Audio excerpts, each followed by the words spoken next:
لاغب ہو گئے۔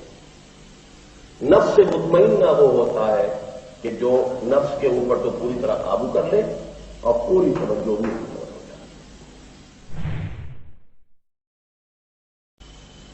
قلب کے معنی تبدیلی، اسی سے لفظ انقلاب بنا۔ اب یہ ساری جو ہے ابھی آپ یہاں سے باب انفعال کیا ہو گیا؟ انقلاب،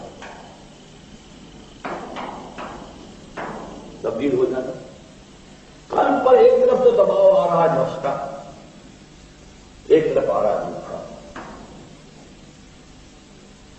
کبھی ہمارا قلب کیا ہے، کبھی نیکی کبھی بدی، اکثر و بیشتر کبھی دل کا رجحان ادھر ہو گیا، نفس نے قابو کر دیا تو ہم بدی کی طرف راغب ہو گئے، کبھی ہوش آیا روح نے کچھ کھینچا اپنی طرف تو کسی نیکی۔ نفس مطمئنہ وہ ہوتا ہے کہ جو نفس کے اوپر تو پوری طرح قابو کر لے اور پوری اے نفس مطمئنہ، یہ سب سے اونچا مقام ہے۔ اسٹیبلٹی کہ قلب کلیتاً متوجہ ہے روح کی طرف، روح کے انوار سے منور ہو کر پورے وجود کو اس نے اپنے قابو میں لیا ہوا، گورن کر رہا ہے۔ دی animal existence is controlled by that super ego now and that is روح۔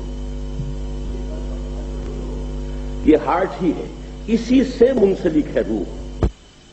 دیکھیے ہر شے کی ایک حقیقت ہے، ہمارے پورے وجود میں جان ہے، کہاں ہے کچھ پتہ نہیں۔ اس لیے یوں سمجھ لیجئے کہ قلب ہی میں روح ہے، روح کا مسکن قلب ہے۔ یہاں تو میں نے اسے علیحدہ لکھا تھا، اب یوں سمجھیے کہ اس کو اگر ہم زیادہ صحیح اس کو کریں گے تو یہ ہے، یہ روح ہے، یہ قلب ہے، اور یہ پھر پورا ہوتا ہے واجب،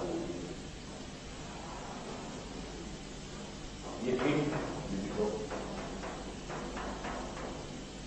اس کو وہی ہو گیا، اس کو تو وہی ہو گیا۔ اگر اس کی جو ہندوں کا قلب اس کے اوپر ہو گیا ہے تو پورے قلب کے اوپر سے آئی آ جائے گی۔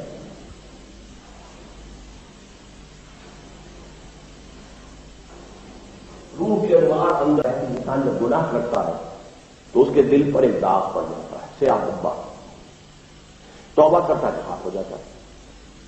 لیکن فرض کیجیے گناہ گناہ پھر گناہ پھر گناہ پھر گناہ، دھبے پڑتے پڑتے وہ دل یوں بند ہو جاتا ہے، یوں آپ نے مٹھی بند کی، دل اس طرح بند ہو۔ اب یہ قبر ہے جس میں روح دفن ہو گئی، تو تم